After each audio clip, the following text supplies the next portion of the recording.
అయితే బాలకృష్ణ గారి పర్మిషన్తో ఒక్కసారి బాలకృష్ణ గారు మాట్లాడే ముందు లోకేశ్వరి గారిని మాట్లాడవలసిందిగా రిక్వెస్ట్ చేస్తున్నాము. లోకేశ్వరి గారు.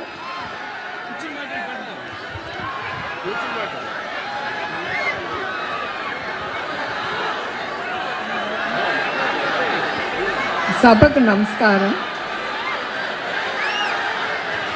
నాకు ఇలా సభల్లో మాట్లాడే అలవాటు లేదు కనుక తెలియక ఏదైనా మాట్లాడితే క్షమించవలసిందిగా కోరుకుంటున్నాను. ఇక్కడికి విచ్చేసిన ప్రేక్షకులకు, ముఖ్యంగా ఎన్టీఆర్ వీరాభిమానులందరికీ, ఇక్కడ వేదికపై ఉన్న అతిథులకు, ముఖ్య అతిథులకు, ముఖ్యంగా తలైవ శ్రీ రజనీకాంత్ గారికి నా హృదయపూర్వక వందనం. First of all, I would like to thank Sri Rajni Garu for accepting and coming for this occasion, without whom this incident would never have been a success. NTR గారి గురించి 4 పదాల్లోనో లేదా 4 పంతుల్లోనో లేదా 4 గంటల్లోనో చెప్పుకునే విషయం కాదు. ఆయన జీవితమే ఒక మహా చరిత్ర. ఆయన గురించి ఎంత చెప్పుకున్నా తక్కువే అవుతుంది.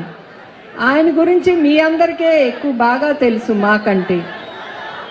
ఆయన సినీ రంగంలోనే కాకుండా రాజకీయ రంగంలో కూడా ఆయనే సాటి అని నిరూపించుకున్నారు. ఆయన ఒక మకుటం లేని మహారాజుగా జీవించారు. ఆయన ప్రజలకు ఎన్నో మంచి పనులు, ఎన్నో అభివృద్ధి కార్యక్రమాలు చూపెట్టారు. అంతటి మహానీయుడికి సంతానంగా మేము పుట్టడం మా పూర్వజన్మ సుకృతం, అదృష్టంగా భావిస్తున్నాము. మీ అందరి ఆదరాభిమానాలు ఇలాగే మాపై కొనసాగాలని కోరుకుంటున్నాను.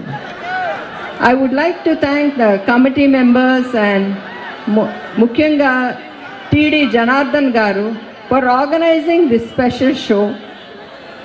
I would like to thank the press and media for their continuous support and hope they'll continue doing so. I would like to once again thank Rajni sir for this noble gesture.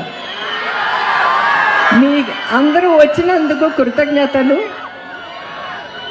ధన్యవాదాలు. సెలవు. తలైవా. వణక్కం. నండ్రి. లోకేశ్వరి గారికి ధన్యవాదాలు తెలియచెప్తూ వారు చెప్పినటువంటి ప్రతి ఒక్క మాట అక్షర సత్యము. అలాగే ఇప్పుడు ఈ సంవత్సరంలో విడుదలైనటువంటి వీరసింహారెడ్డి చిత్రంతో అఖండమైన విజయాన్ని మనకి